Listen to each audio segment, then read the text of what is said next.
Good evening, everyone. This is Kung Fu CJ. This is the Jackson podcast. My uncle Kevin's on vacation in DC right now, so I wanted to talk to everybody about investing coming into 2026. Um, Also, managing your money during this time frame because things are about to get turbulent, especially with Trump's uh, no tax on tips, no tax on overtime. Right. And so I brought on a friend now. He's in Baltimore. His name is Tyrone Keys. He's the founder and creator of Soldiers of Finance. To me, he is a financial expert because I don't know much about the stock market like he does, but he's awesome. And I want to welcome him here today on our podcast. Thank you, Kung Fu CJ. I'm happy to be here. Hey, now I guess I want to get started with what you're doing right now, which is early enrollment or enrollment. hmm How is that going? Well, we just came through the annual enrollment period for Medicare, Mhm. and it's a really complex process. So we enjoy being able to get out there and help the seniors to understand that Medicare process. But coinciding with that was also the open enrollment period for just you know folk that are younger than 65 who need to pick a healthcare plan as well. So a Right. lot of people in the country are covered by they got health care with their company, but Mhm. many do not, and they have to go out there on the open market. And I tell you, what we've seen is just across the board, be it Medicare or some of these other independent plans, there have been some really steep price increases. I know. Look, I know. My thing is, this is what I believe that if the states would stop monopolizing and open up the states to all the insurance companies in the country, that prices would go down because there'd be competition. You're exactly right. That it's as simple as that. Okay, you and I are old enough to remember when there was one phone company in town Mm-hmm. and you had that princess model with the cord and not much choice, okay? And That's right. you paid whatever they told you to pay. And then when they broke up AT&T and T and we got innovation and now everybody has a cell phone filled with all kinds of features and whatnot, we got a lot more choice. And think about this. Remember that whole thing, you go in someone's house back in the day and say, "Hey, can I use the phone?" They say, "Yeah, no long distance." That's Okay. right. Long distance really doesn't even exist anymore in No, the way that it did. So to your point, bringing in more competition creates more choice, more value, and lowers cost. amen to that. Let's see. Let's see here. As far as the market goes, I've been seeing a lot of commercials on my feed on Facebook about starting with just $20. You can start trading today. What's your thought on that? Well, typically I advise folk that trading and investing are two different things. Okay, Okay. Now, investing is what we like to talk about on Soldiers of Finance, where you take a long term approach and you start putting money away and then you watch it compound over time. Because that's the beauty of investing money is that if you buy quality assets, right. typically what you're going to see is that they're going to appreciate and then that appreciation is going to start to compound. And when Mhm. you get that compound effect, oh, you're really going to realize, hey, I'm making something happen here. Okay. It starts out slow, but it starts to do that snowball effect. Got you. Now, investing, you go in, you identify an index fund or a piece of real estate or a stock, you do your due diligence and you purchase that. You're an owner now of that in whole or in part, and you let that ride. You sit on it. You enjoy that appreciation uh, over the long term. Yeah. It's just like, Kung Fu CJ. I go out there and buy. I like to buy clothes once. Okay, so it's like a pair of boots. Mm-hmm. Buy it once, and you buy right. So that's the same principle you should operate on with investing. You buy it once, you buy right, and watch it appreciate. Right. And Gotcha. just to be clear, when I say buy once, it's just an overall principle. But sure, if you want to go in there and continue to buy real estate or continue to buy that winning stock, then of course, definitely do that. Okay. Now, when it comes to trading, that's a whole different ball game. Uh, when we think about trading, that's high frequency. So Okay. what you're doing in a trading environment is, let's say we have a stock, let's say ABC stock, okay? Uh, and ABC stock can be purchased right now for $1.25 a share. Okay. Okay. So someone goes in and they do that. Now, what they're waiting for is for ABC stock to go up to $1.30 a share. And then they trade out of it. They use that little increase called arbitrage, and they do Okay. that frequently. Okay. Now that requires extremely expensive computers, and it requires people to know what's going on out there in the world with these stocks. It's a full time job. Trading is a full time job. I got you. Right. Now, I personally, I don't trade. I have known people who do, and again, that's a full time endeavor. So I typically tell people, if especially if you're starting out, Mm-hmm. typically you want to invest as opposed to trade. Trading is for a very sophisticated and experienced individual that has been out there for quite some time doing that sort of thing. I got you. Now I got a friend who's in Maryland, and he does the day trading, sometimes midnight trading, Mm-hmm. and he used to be a police officer, and he's trained. He's taught a few other people, even his son, and he's like, none of my students make less than $1,500 a day, Mm-hmm. you know, doing it, and I'm like, wow. And I asked him, I was like, how much I need to give you so you could do something for me.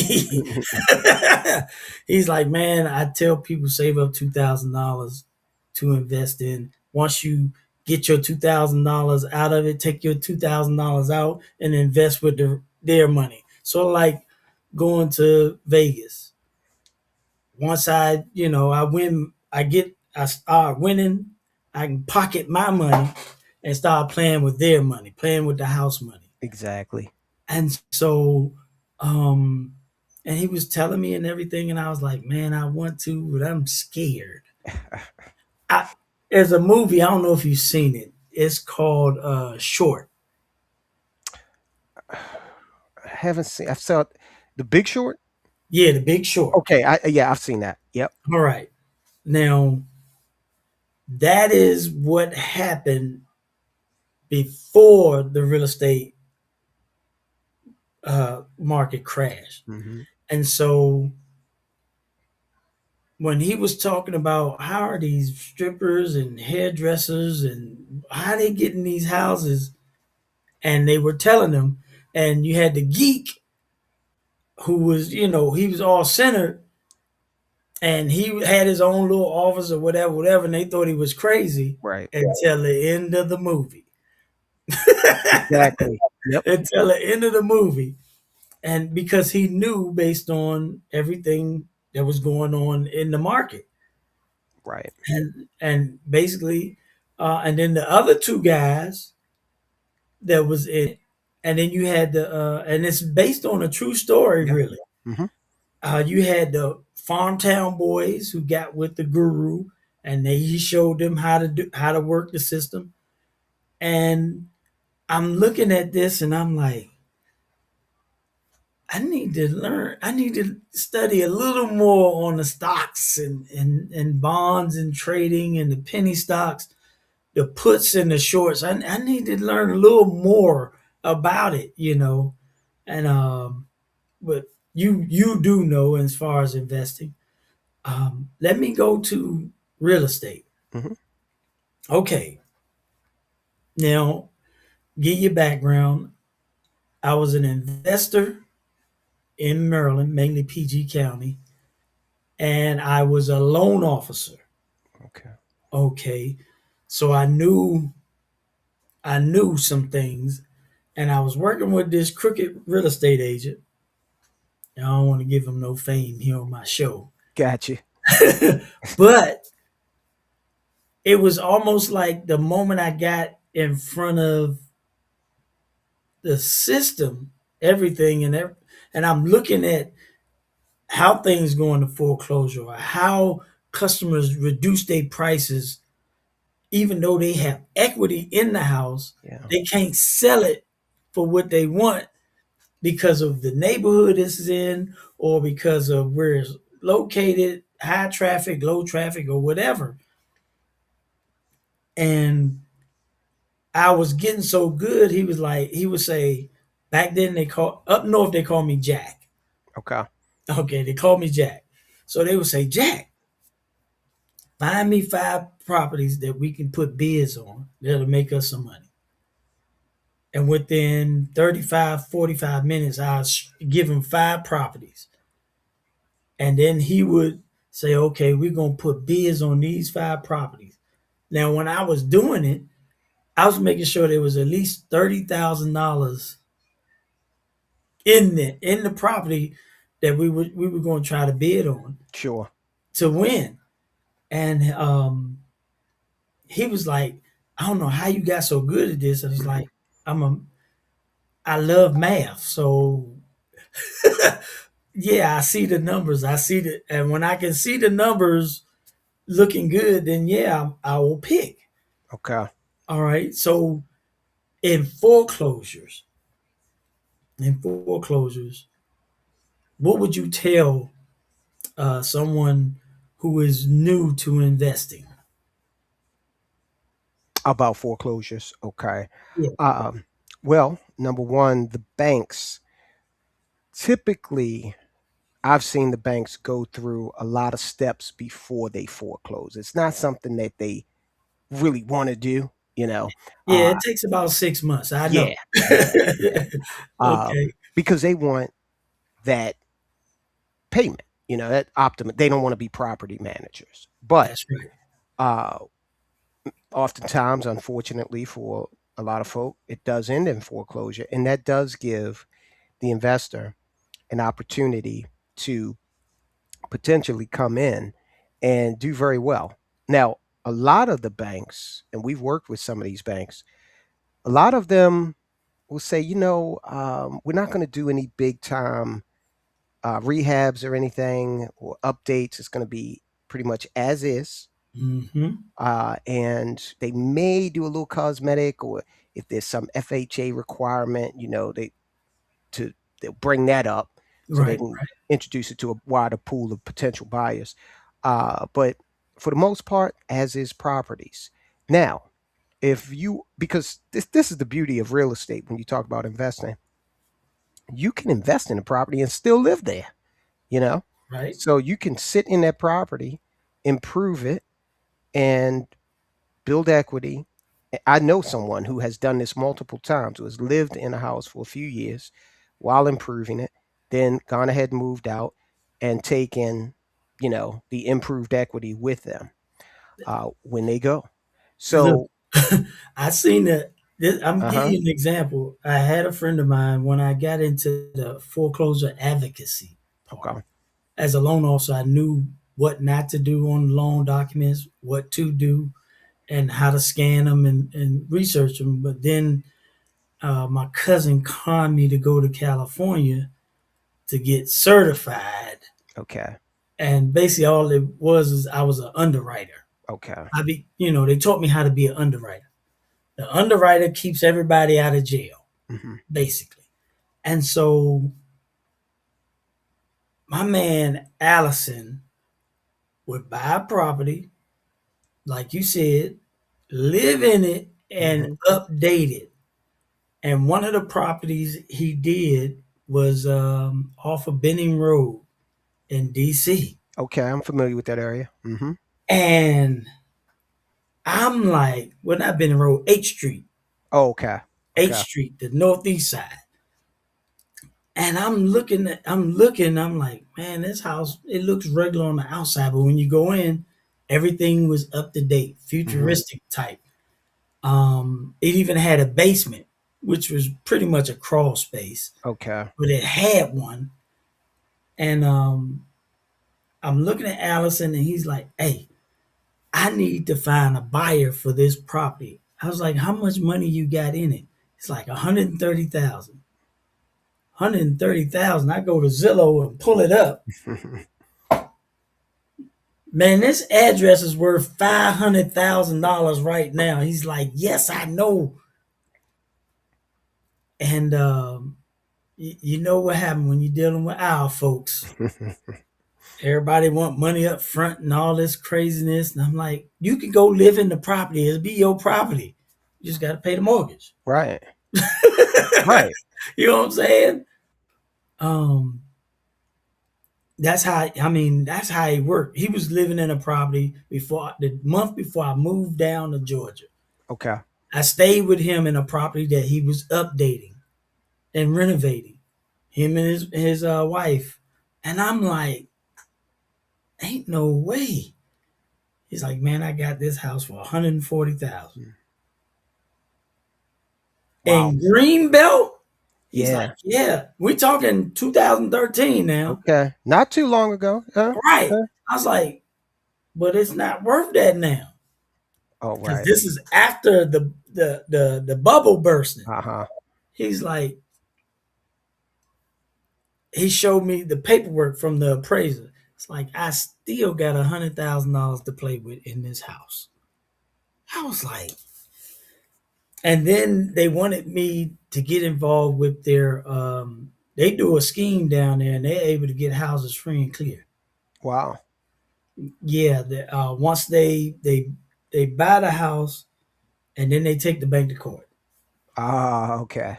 Okay. And then they take the bank to court. Oh, Charlie horse. I don't know how that happened, but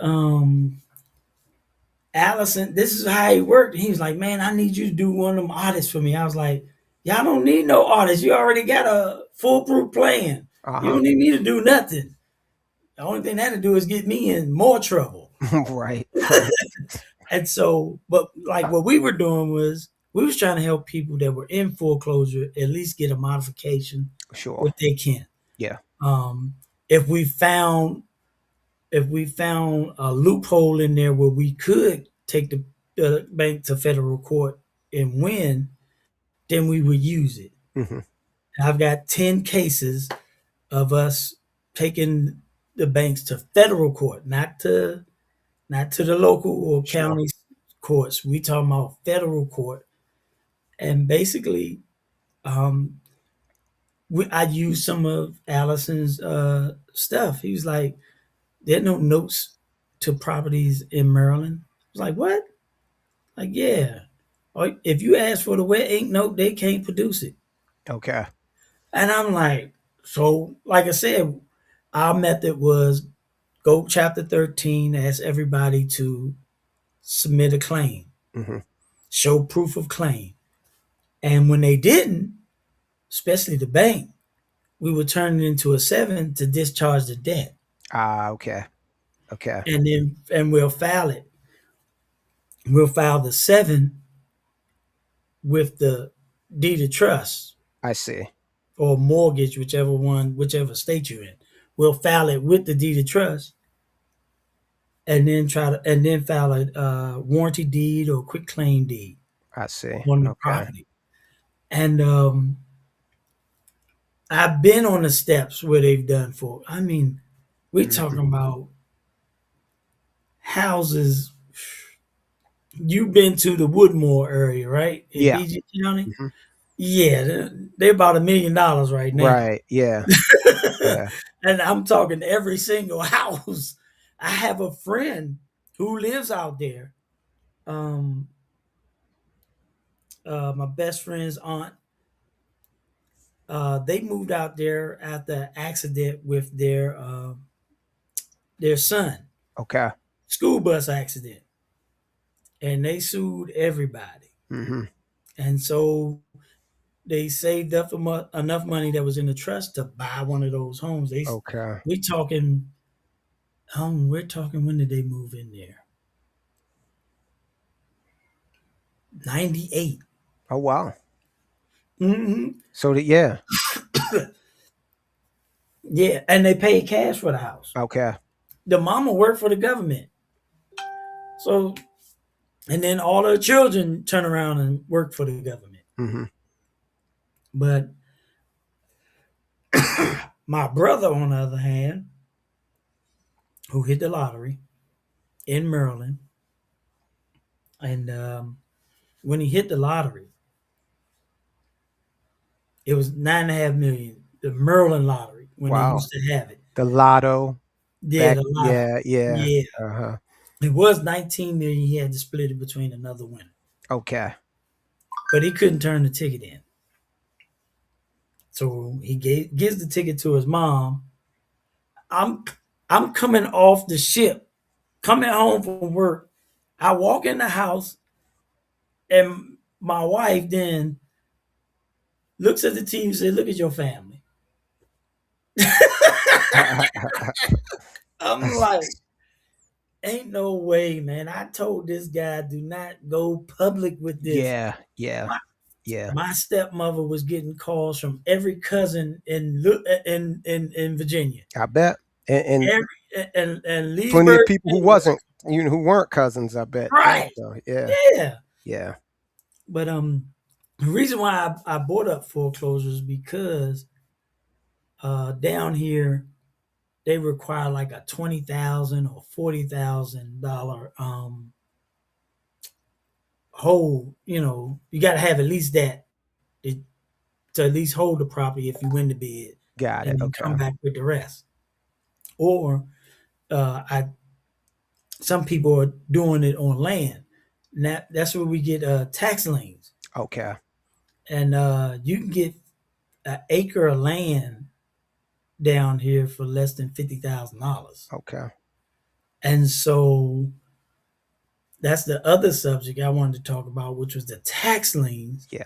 As far as investing in them, that would be long term because in most states that I know of, if you pay the tax lien, the homeowner who owes the tax lien has 6 to 18 months to repay you, and you actually can put interest Yeah.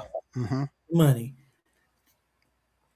And what do you think about that as a long term type of thing, especially if you're getting tax liens? Some of down here in the rural South, some of them only $3,000. Well, I think they're great to the extent that, because optimally, what you want to do is be in a situation where, all right, everybody knows they got to pay property taxes, right? So if you get that lien, then you get into the arrangement with the owner of the person that has the lien Right. placed on them. And you come to that agreement in terms of the interest rate. And if you do that enough times, obviously, you're going to make some money. Uh, Doing it such that, because I know from a standpoint of public relations, I'm starting to see a trend where the the tide is starting to move against those states that have it such that you can actually seize the property. Right. There have been some high profile, like one I just watched last week of an elderly woman with dementia.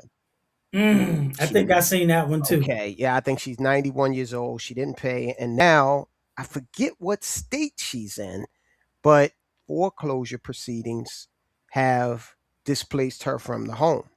So that kind of thing is, uh, from a public relations standpoint, that gets policymakers to say, "Hey, wait a minute, um, that doesn't look good." And Right. so those states that have it such that you can make the arrangement with the owner and say, "Hey, look, this is what we want to do in terms of interest, and you stay in the home," then I think that's a lot more palatable, Hmm. and less subject to change. Although the other thing that's starting to be talked about in the country in some jurisdictions is either tremendous reductions in property taxes, or some states like Florida are even talking about Oh Lord. abolishing it, Yeah. Yeah. altogether. So, that kind of thing moves very slowly. It's not going to happen tomorrow. But I did want to address that piece from the standpoint of the long term aspect of it. I think Gotcha. it's going to depend a lot on what jurisdiction you're in. And if you go into it again with that mindset of, well, what we're going to do is use this to collect the interest off of the taxes in arrears, then I think there's an opportunity there. Or create a tenant, like we Sure. go past the time and you just go knock on the door. Hello, I'm the new owner of the house. Hmm. I have a lease here. If you pay me XYZ a month, can you afford $500, $700 a month? If you can stay in the house. This would be a 1 year lease that give you time to decide whether or not you want to go leave, or you want to stay in the house and keep paying. Right. And then uh, basically a lot, like I said, a lot of the property down here, and we're talking about whites and blacks, they Hmm. own their land. Hmm. They own it. I had a church member who had to go to Alabama to stop a tax sale on their property, Hmm. family property. Hmm. And when I talked to the church member, he was like, it was only $2,900. I Yeah. was like, wow. Right. Right. So see, You know, that's why people've got to keep up on this stuff. You get land transferred into a family member.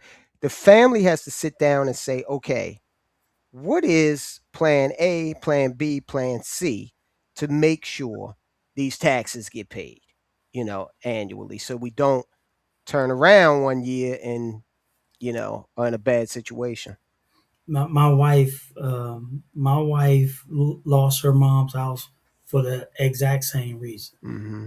And then the company or nonprofit that got the property, they let the taxes get defaulted on them, and Oh, so wow. it's back in the state's possession.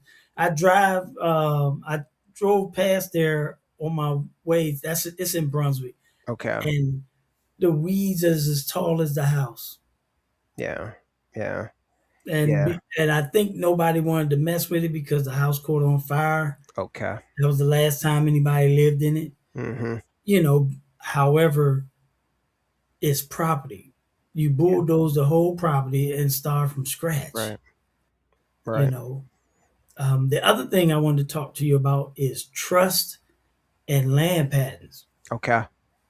Okay. I learned about land patents um, reading Robert Kiyosaki's books, Hmm. and actually reading also The Millionaire Next Door, The Millionaire Mind, those books like that. And basically, it is a way to avoid property taxes. Okay. Okay. Um, the trust, the trust is what you use to put everything you own in it. Hmm. To basically, sort of like Donald Trump, Yeah. I own nothing but control everything. Right. Right. Yeah. Definitely protect you from liability. It's a very litigious society these days. Hmm. Yeah. Yeah. And so the reason why I brought it up is because some people they don't know where to go.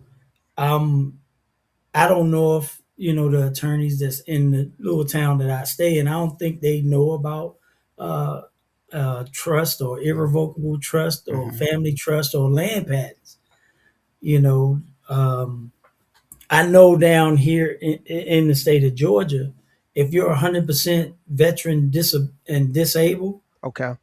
you pay no taxes on anything. Oh You wow. pay no property tax. You don't pay sales tax. Matter of fact, we sell these people cars. Okay. Okay, and they be like, you ain't supposed, I ain't supposed to pay no taxes. I tell them when you go get your tag, show them your 100% disability, and they have to refund the taxes back. Okay. And that's what they do. That's a good deal. And I've been trying to get from 40 to 100. Okay. It's been hard. But I only been doing it for 4 years. I see. So, you know what I'm saying? These people, they been, and it took me 11 years to get to where I'm at. I'm like, whew, I don't know if I got that kind of patience. But the trust in the land pact. I mean, you can put everything in it. Your Yeah. cars, houses, um, because I realized something, uh, that anything you register with the state basically becomes yours and theirs. Okay. Okay. Okay. I think I text I put a comment in your in one of the shows where I talk about the certificate of origin or Right. Yeah. um, Yeah. I was from reading the that car yesterday. dealership. Right.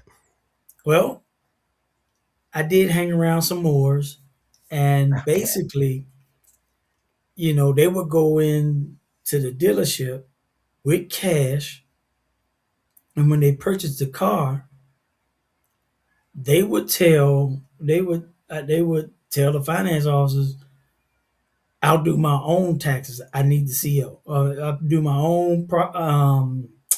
own registration, title work. I'll do that on my own." Hmm. And because they're considered sovereign citizens, they have to go to the Department of Transportation, I see. and this is the problem that they have, because some of them don't go down to Okay. top Department of Transportation to get a tag for the car. Okay, and because it's a totally different tag than this regular state tag I see. that you get. Um, Instead of them doing it that way, it's all half shady. Okay. And I'm Okay. like they'll go and buy a used car, right? And without doing the research, they'll go down to the DMV in Maryland when the car was originally purchased in Virginia, asking for the CO to the vehicle. Okay. And I'm like, that don't work. Right. You Right. got to do it if you got to do it on a brand new car to get that CO. Because once it gets a title, we don't know what they do with the CO afterwards. Okay. You know, um, stuff like that. Land patents also can protect you from squatters. And that's very yeah, that's becoming more and more prevalent, especially up here. You see a lot of squatter situations. This lady in DC, have had you been following that one? Yep. Yep. And she just got that resolved Mm, um after quite some time, and it actually jeopardized the actual owner's ability to hold on to the property because she wasn't getting any revenue for a long time. So yeah. yeah, that's uh in Baltimore in days past, the way that the squatter situation was handled was a little different. Um, that's we all I'll say about that. well, the thing is that I tell people always go down to the courthouse and check on your Mhm, deed of trust, mhm, or your mortgage documents. mhm, And the reason why you're doing this is to see if anybody has placed a lien mhm, on your property. It could be a mechanic's lien, mhm. or repair lien, any kind of lien on the property.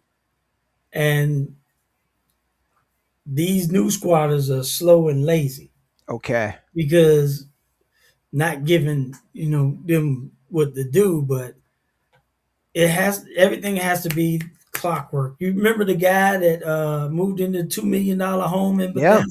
Yeah. I He was a remember Moor. that. Okay. Yeah. And the neighbors called, the owners was in Illinois. And the neighbors called, hey, did you let somebody use your house? Yeah. Yeah, that was all over the news. How and what he did was he placed a lien on the property. Had everything he had everything switched over, the gas, the electric, and the water, into his name. Wow. So stuff like that. But I tell people all the time, pay attention to your properties. Yeah. And for squatters, uh, just go after the abandoned properties. Plenty of those out there. There's plenty of abandoned Yeah. properties. Go do them Yeah. and fix them up and live in them. Yeah. That would actually help the situation in Baltimore City. Uh, yeah. I got you. I remember I was up there with my crooked real estate friend, and he was like, "We're gonna buy this whole block, all federal fronts, right? Okay. All federal fronts in east side of Baltimore." And I'm looking both sides of the street. Do people live in these houses? It's like Sometimes. nobody live here, Well, sometimes what you'll get is a row of, say, a dozen houses, right? and you'll see that maybe 10 are board ups. And then in many cases, there'll be folk that are living between two abandoned homes. And the Hmm. risky part about that is fire. That's Right. the risky part about that. And I mean, they'll be legitimately living there, Hmm. have a perfectly legit lease, or mom or dad had the house and they inherited it. And it just so happened that the rest of the block is board ups. Yep. It's unfortunate. And it was amazing. He was like, "Man, we can get these for like $1,000 a piece," and I'm like, "Yeah, we fix them up, do this and that." And I'm looking at I'm thinking to myself, "Wait a minute, I'm the only one that got over a 700 credit score. How you gonna Okay. get this money Yeah. Yeah. to fix them up?" Yeah. We'll go to Alex, and Alex, he'll give us loans on the property, and then we use them to fix them up and then sell them. I'm like, I don't know about that. Not only that, you got to be careful with Baltimore City because they have this program called Scope, and you'll get into it, and it'll all seem great. We'll sell you the house for $1, and then you find out that you can't do anything with it other than demolish it Yep. and start from scratch. So you really got to be careful. And I'm sure it's like that in other cities too. But I have personal experience. I came up in Baltimore, and I have been hearing for over 50 years. Oh, this part of the city's coming back. This is going to be a renaissance. It never happens. And then Hmm. another thing about Baltimore that I always find hilarious: investors from New York City. These Look, guys, we see them too. they Look, think when they I know it all. was,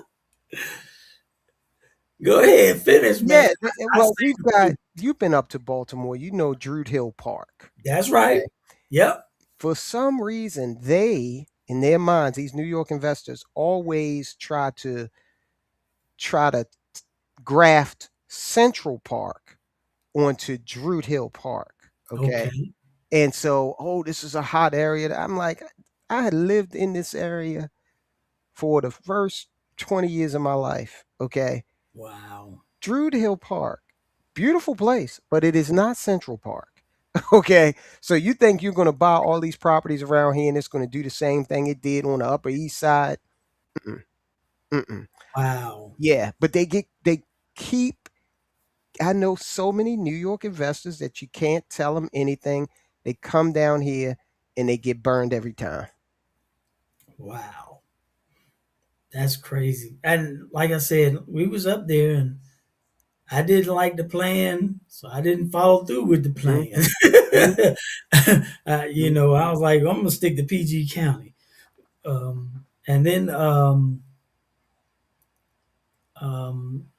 land patents and trust, they'll protect your property much better than you can on your own. Right, right, right. Mhm. Yeah, Yeah, folk really need, especially where the trust is concerned. Because these days folk are accumulating more assets. You find folk that are more affluent than the previous generations, right. and you need to protect that. You got to protect it. Now, let's see.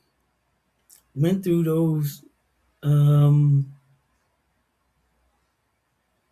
as far as credit repair goes, what's your thoughts?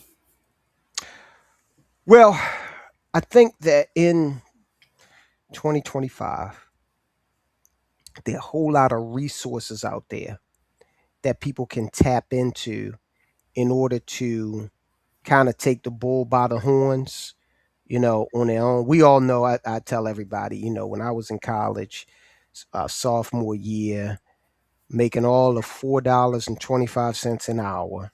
That tells you how long ago it was. That was the minimum wage. Okay. I got I'm you. 4.25 an hour, and Discover Card set up a table in the Tall Center, like this, you know, place where we all congregated.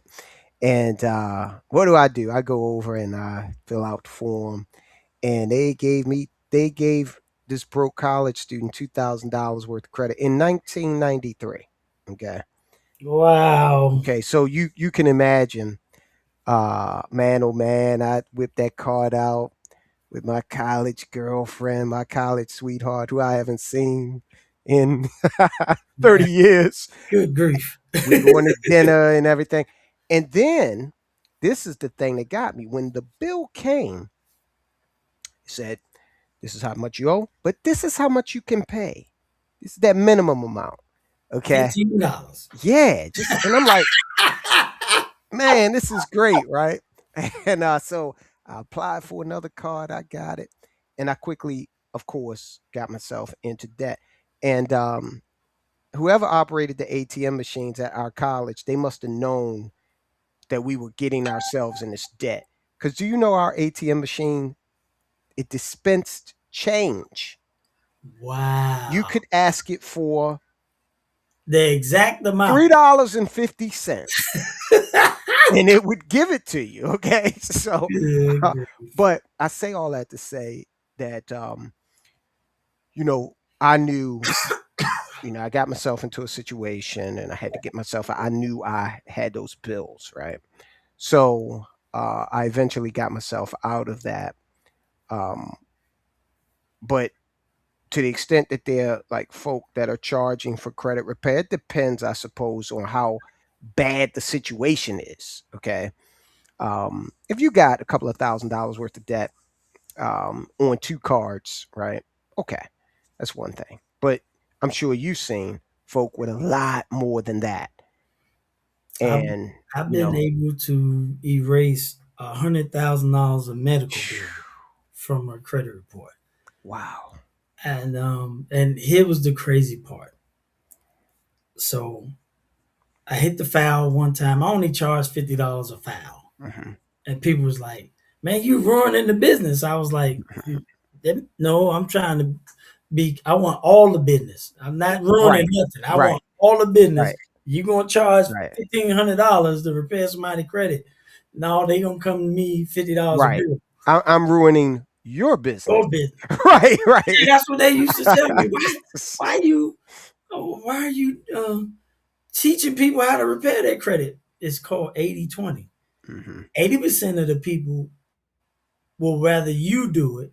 The other 20 will be the ones I can do this. True. So I will have a 2 hour class in my office, not the Hmm. office, but I had a conference room next door to my office in Largo, Okay. and I would bring people in there, and I would, if they had laptops, that bring up their laptops, and I would show them how to get their credit reports from all three bureaus. And in that same website that you got your credit reports, you can dispute what's on your credit report. Hmm. If it doesn't come off the first time, I used a book called the Credit Secrets Bible back then. Okay. I think he's still around. I haven't, he's out of Las Vegas. And then I had another book, some other books, Kevin Trudeau's book Hmm. on credit repair. I bought a new book because one of my clients from Ohio called me, "Hey, I want to get back into credit repair." It's like, okay. And she told me to get the book. The thing is, the credit bureaus try to change every year I'm what sure. they're doing. Hmm. Um, at one point in time, when I first got into it, if you had a $20,000 line of credit on a credit card, all you had to do was put your kid name on it, and all of a sudden, now your kid got a 700 credit score Wow. just because he's on your credit card. You don't give him the card; Sure. Hmm. you just put him on there because you want him to succeed off the break. Hmm. A lot of Asians do this. And when I say Asians, I'm talking about from Japan all the way across India. Okay. Yeah, this is what they do for their children. I remember I went to go pick up uh, uh, a young kid. He bought a 350. He wanted a 350Z. We did the credit app online. They seen his score. They was like, sell him a car. Okay. I called him up and said, "How much you got down?" He's like, "I got 2,500 down." I tell the businessman, "You got $2,500 down." It's like, okay, he on the base model Z, so that's his payment's gonna be like 600 a month. That's back in the early 2000s, like Wow. 2002, Wow. right? I will go. They told me to go pick him up and bring him back to the dealership. Hmm. I brought him back to the dealership. He signed all the paperwork, gave the money, the deposit, and drove off the lot. Base model 350Z. Wow. You know, this is what how they help. This is how they Hey. help. Yeah. And you know, what you're saying essentially is so valuable. You got to know the rules. That's it. There are rules out there, and as long as you know those rules, and that's the issue. A lot of people just don't know the rules. And one of the main overarching rules is they want you in the game. Okay, they Hmm. want you in the game. So when it comes to things like repairing credit, okay, even if some people have to invoke the bankruptcy card, okay, Right. listen, those are the rules. Okay, it is designed to keep people consuming, credit worthy. You might go That's through right. a bump in the road, okay, but there are mechanisms out there to help you get back on track. And life is funny because I always say life is the reverse of a university. So what life will do is it'll give you the exam first First. and then teach you the lesson, you That's right. know. But once you get that lesson and you know these rules now, then you're really empowered. Oh, and let me tell you, um, I when I started with uh, he's a friend of mine. He passed away. You might know the name if I say it. Okay. Last name is Foreman. Okay. Used to have Performance Motors on the west side, used in an old 7-Eleven, and I helped open that store. And Okay. then they had to move to the east side. That does sound familiar. Okay. Yeah, and we were able, me and the guy that bought me in on it. We was able to lock down 9 banks. That is unheard of for an independent car lot. Mm-hmm. We had dealer services, so we could offer credit life, gap, warranties, Oh wow. all the good stuff. And because I was already in the business, I used to buy cars for Ford, Honda. Um, who else let me buy cars for them? I can't remember, but my guy would tell him. My guy now works at Mercedes as a business manager. He Okay. would tell him. He would tell him, Jack know what he's doing when he go to the auction. So they give you an example. We went to the auction in New Jersey. They buying all the cars that their friends like. Okay. I'm buying cars that the bank like. Okay. So we get back, and my guy had it was like 8 cars we bought, and he had them trailered to the lot. Mm-hmm. They was like, Jack, why you buy a 2004 Ford Explorer? This is an '07. Okay. Why you spend $6,000 on that? Because that's what the bank like. And then one of the salespeople, was like, oh shoot, we selling brand new cars. We got a 2007 Malibu in 2007. Okay.